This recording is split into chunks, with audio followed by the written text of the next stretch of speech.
High smart people, আশা করি আপনারা সবাই ভালো আছেন। আমি আবারও আপনাদের মাঝে উপস্থিত হলাম আহস ইআরপি নিয়ে। আজকে আমি আপনাদের সাথে কথা বলবো আহস ইআরপি এর সাপ্লায়ার মডিউল নিয়ে। কিভাবে সাপ্লায়ার ক্রিয়েট করতে হয়, আপডেট করতে হয়, ডিলিট করতে হয়, ডিউ পেমেন্ট করতে হয়, সাপ্লায়ার মডিউলের বিস্তারিত বিষয় নিয়ে। তাহলে আর দেরি কেন, চলুন শুরু করা যাক। প্রথমে আমরা লগ ইন করে নিই।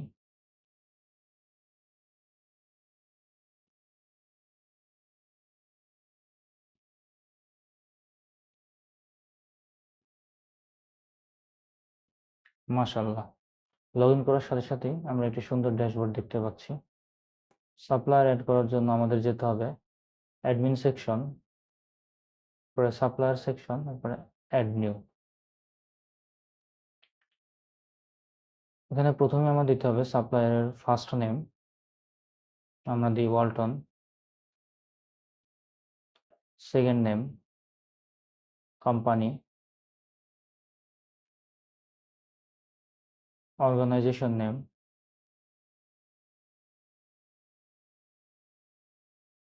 Email,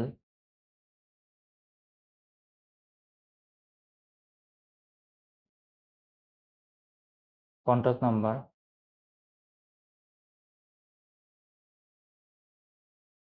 country, state, city. যদি অ্যাড্রেস দেওয়ার প্রয়োজন বোধ করেন তাহলে অ্যাড্রেসও দিবেন। তারপর যদি আমরা সাবমিট বাটনে ক্লিক করি তাহলে এটা সেভ করে আমাদের যে সাপ্লায়ার লিস্ট রয়েছে এই সাপ্লায়ার লিস্টে নিয়ে যাবে। এই যে আমাদের যে কোম্পানিটা আমরা কিছুক্ষণ আগে ক্রিয়েট করলাম, এখান থেকে আমরা সার্চ দিতে পারবো যে সেই কোম্পানিটা আমাদের চলে আসছে। এখন যদি আমরা ডিটেলস বাটনে ক্লিক করি তাহলে সেই কোম্পানির ডিটেলসে আমাদেরকে নিয়ে যাবে। এখান থেকে আমরা অ্যাড, এডিট, ক্যান্সেল করতে পারবো। যদি আমরা এডিট বাটনে ক্লিক করি তাহলে আমাদের এডিট নিয়ে এসেছে। আমরা এখন ফোন নাম্বারটা চেঞ্জ করছি, 33 দিয়ে দিলাম। যদি সাবমিট করি তাহলে দেখেন ফোন নাম্বারটি চেঞ্জ হয়ে গিয়েছে। আর যদি ডিটেলসে যাই তাহলে এখানে ফোন নাম্বারটি চেঞ্জ দেখতে পাচ্ছি। এরপরে যেহেতু ওয়ালটনের কোনো ডিউ নেই তাই এখানে ডিউ পেমেন্ট অপশন দেখা যাচ্ছে না।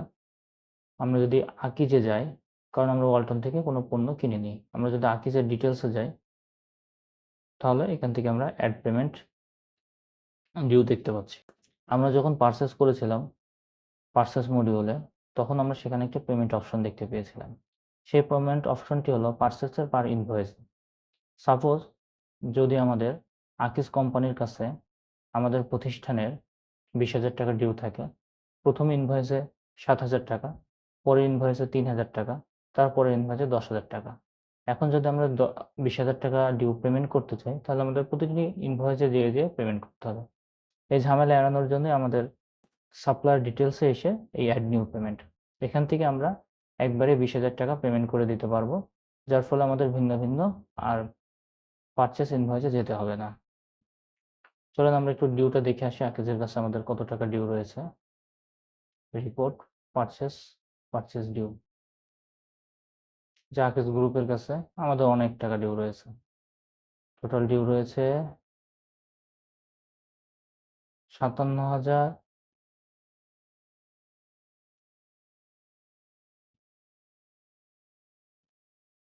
সরি আমি ভুল বলেছি, 5,37,100 টাকা। তা আমরা এই 100 টাকা পেমেন্ট করতে চাচ্ছি। আমরা যদি আবার অ্যাডমিনে যাই, সাপ্লায়ারে যাই, লিস্টে যাই, আকিজে যাই, অ্যাড পেমেন্টে যাই,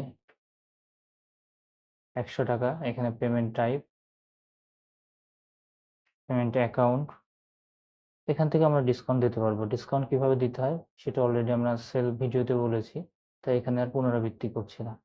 এরপরে যদি সাবমিট বাটনে ক্লিক করি তাহলে আমাদের পেমেন্টটি সাকসেসফুল হয়েছে। এরপরে যদি আমরা আবার দেখার জন্য পারচেস থেকে সেল ডিউয়ে যাই দেখেন আকিজ গ্রুপের সে 100 টাকা আর নেই। যদি আবার সাপ্লায়ারে যাই, লিস্টে যাই, আমরা যদি কোনো একটা সাপ্লায়ারকে ডিলিট করতে চাই তাহলে রয়েছে ডিলিট বাটন। ক্লিক করা মাত্র আমাদের কাছ থেকে পারমিশন চাবে, ক্যান্সেলের মাধ্যমে আমরা না করতে পারি। আর যদি আমরা ডিলিট করতে চাই তাহলে ডিলিট বাটনে ক্লিক করব। এখানে কিছু সাবধানতা রয়েছে, সেটা হলো আমরা যদি ডিলিট করে ফেলি কোনো সাপ্লায়ারকে, তাহলে আমাদের সেই সাপ্লায়ার আন্ডারে যতগুলো পার্সেস ইনভয়েস হয়েছে সব কিন্তু সেই পার্সেস ইনভয়েস থেকে সাপ্লায়ারের ইনফরমেশন রিমুভ হয়ে যাবে। তাই আমরা ডিলিট করার আগে অবশ্যই সতর্কতা অবলম্বন করব যে সেই সাপ্লায়ারের সাথে আমাদের কোনো লেনদেন আদৌ আছে কিনা। যদি না থাকে তাহলে আমরা সেই ক্ষেত্রে ডিলিট করব। এই ছিল আমাদের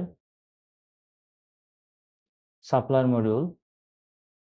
তাহলে আর দেরি কেন, আমাদের প্রতিষ্ঠানের সাপ্লায়ারদের ইনফরমেশন নিখুঁতভাবে রাখতে আমরা আজই নিজেদেরকে ডিজিটাল করি এবং নিজেদেরকে ডিজিটাল করার মাধ্যমে আমরা ডিজিটাল তৈরি করার স্বপ্ন দেখি। আজকের মতো এই পর্যন্তই। টাটা।